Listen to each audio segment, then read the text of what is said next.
Hello? Is it ready? Yeah, it is ready, yeah. It better be good.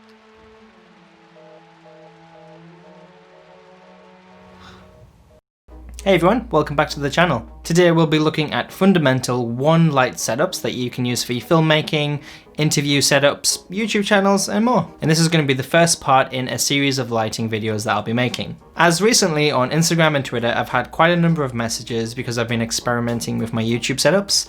People have been asking me about my lighting setups and what I've been experimenting with. So I thought I would share different lighting setups that you can do at home with one light that's relatively easy to pull off as well. And also, since I can't do much one-on-one training in real life at the moment, I might as well use YouTube to do so. Before we start, please make sure you hit that like button and don't forget to subscribe so you don't miss out on any future content. Shameless plug aside. So if you own a camera, doesn't matter if it's an iPhone, it's a Samsung, if it's a cheap Android or a potato, different reason, you can make amazing looking filmic video.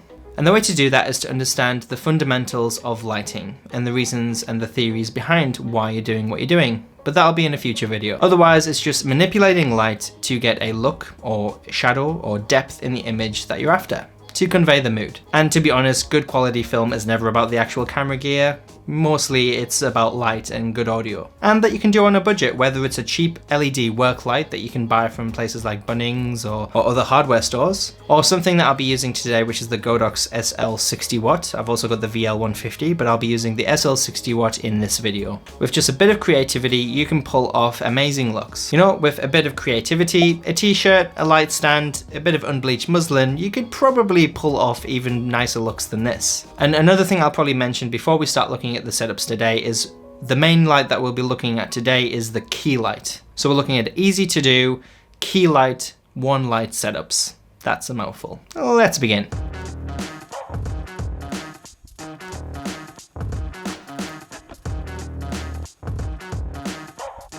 This setup here is called flat lighting. The light is directly behind the camera, pointed directly at me. There is no angle to this light at all, being directly behind the camera, and the shadow that is being cast on the side of my face here is mainly because of a dark reflector that I've got at the other side, but I'll talk about that later. Flat lighting tends to be very boring or uninteresting. It looks flat. It doesn't really create a lot of depth in the image.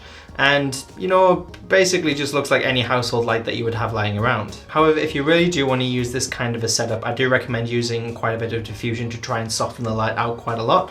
I'm using one layer here, and even so, it still makes my face quite shiny actually. And that bit of diffusion will just make the shadows that are cast right behind you. Again, I'm some distance from the wall behind me, but it would help to soften those shadows as well. And also do remember, if you do choose to use this lighting setup, it is very difficult for your talent, actors, the person that you're interviewing, because it's directly shining in front of them. I'm getting quite a lot of glare in my eyes, which again, may or may not affect them depending on their sensitivity to light. The next one. This one here is called butterfly lighting. And this one is characterized because it tends to create a tiny little shadow underneath the nose, which tend to look like butterfly wings. You know, this is created in the same way as flat lighting. It's still just behind the camera. It's been raised up slightly and up there just behind the camera still. At a roughly 45-degree angle from us. You know, this is essentially like flat lighting, but it adds a little bit more drama because as you can see, there's a little bit more shadow cast in this image. It's not as dramatic as others, but it is a fairly easy setup that you can do, especially if you haven't got a lot of space. Again, you can enhance this look by using diffusion as much as possible, unbleached muslin, a softbox, etc.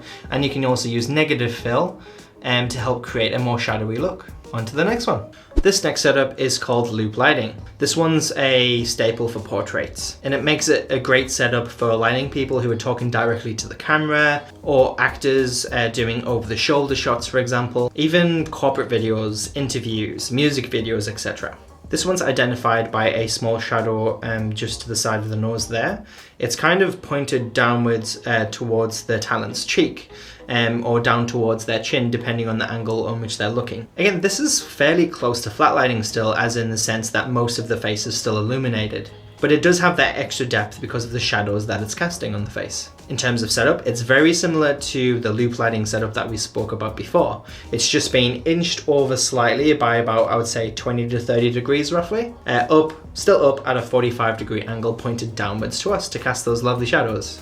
And again, you can slightly adjust the degrees that you're doing. It depends on how much of a shadow you would like to cast. Similarly, as pretty much with all of these setups, diffusion will definitely help to soften the shadows and create a nicer wrap around the face, and also just to stop the skin being too shiny or harsh light. And we will talk about uses of negative fill and positive fill in a future video. This one is just covering a few basic lighting setups. Right, one of my favorites next.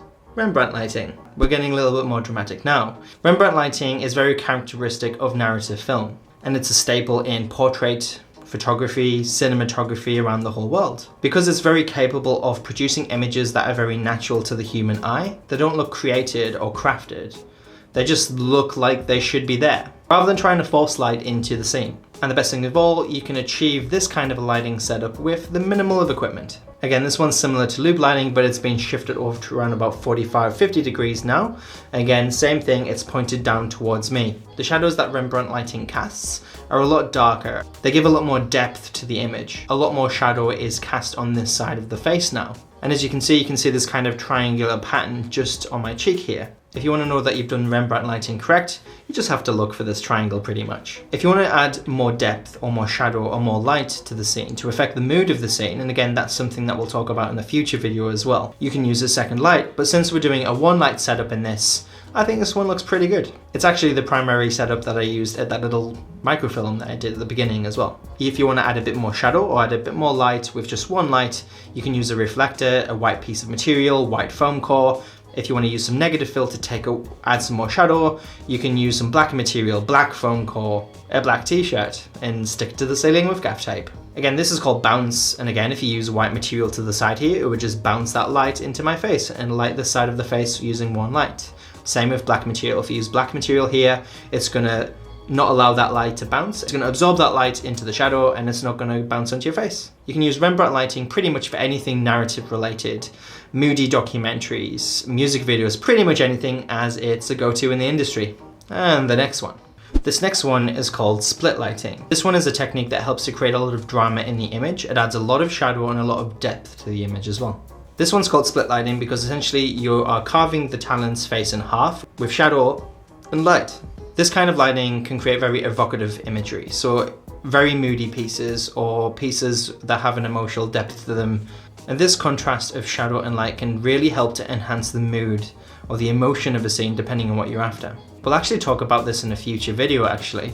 Cinematography isn't just about just using lights. It's about trying to tell the story or enhance the storytelling that you're trying to do. For this setup, pretty much it is right beside me now at a 45-degree angles up in the air, pointed downwards to me. Again, you can brighten this image, especially on the shadow side of the face, with bounce, with white bounce, or you can use negative fill to create even more shadow and drama here. This is a very popular setup for narrative work, for sports, training videos, for edgy documentaries, moody ones too. This one is the top-down lighting setup. This one's pretty much the opposite of what you would do as a child when you would get a torch and shine it up into your face at Halloween.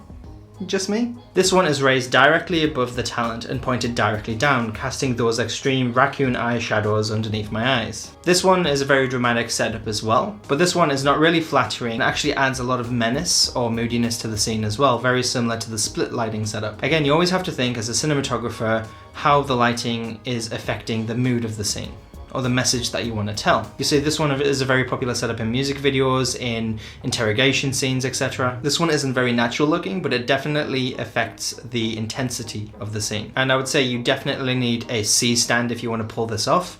Otherwise, you are doing some sort of precarious lighting setup, such as the one that I'm doing right now, hanging above my head.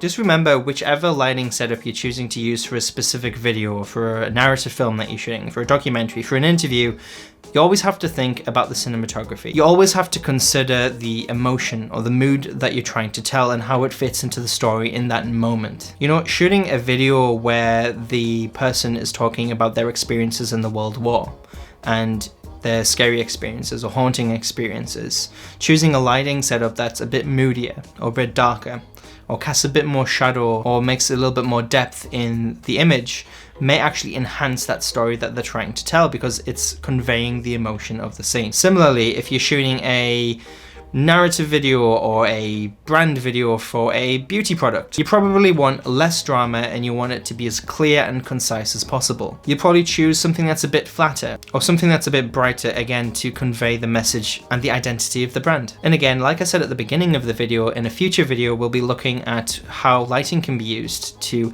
enhance the story that you're trying to tell. But I hope these fundamental one light setups can get you started. I've dropped a bunch of links for some budget setups below, just for you to check out. And please don't forget to subscribe so you don't miss out on any future content at all. I've probably said that twice in this video now, I'm terribly sorry. If you're interested in filmmaking and storytelling, you've probably thought about making your own scripts, or you're thinking about how to tell a story, definitely check out my other writing playlists and writing tips videos, where I go in how to create interesting characters, or how to build a world around the characters, or how to tell the hero's journey. And again, telling a story doesn't just have to be for narrative, it can be for telling the story of a brand. It can be telling the story in a documentary.